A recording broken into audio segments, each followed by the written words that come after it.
কারা ফটকেই প্রিয়তমা স্ত্রী ও একমাত্র আদরের সন্তানকে শেষবারের মতো দেখলেন ছাত্রলীগ নেতা জুয়েল হাসান সাদ্দাম। প্যারোলে মুক্তি না পাওয়ায় কারাগারের ফটকের বাইরে গিয়ে স্ত্রী ও সন্তানের কবরে মাটি দিতে পারেননি সাদ্দাম।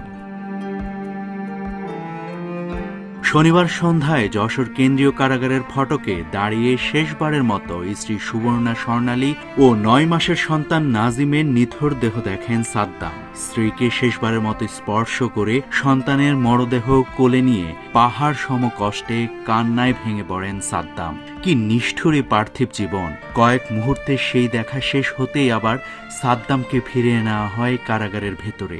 স্বজনদের অভিযোগ, স্ত্রী ও সন্তানের মৃত্যুর খবর পেয়ে জেল কর্তৃপক্ষের কাছে প্যারোলে মুক্তির আবেদন করা হলেও কোনো সাড়া পাওয়া যায়নি। পরে মানবিক বিবেচনায় সাদ্দামকে বাগেরহাট থেকে যশোর কেন্দ্রীয় কারাগারে আনা হয়, যাতে অন্তত এক নজর স্ত্রী ও সন্তানকে শেষবারের মতো দেখতে পারেন তিনি। তবে কারা ফটকের বাইরে সেই দেখাই ছিল শেষ দেখা। জানা গেছে 5 বছর আগে জুয়েল হাসান সাদ্দামের সঙ্গে সুবর্ণা স্বর্ণালীর বিয়ে হয়।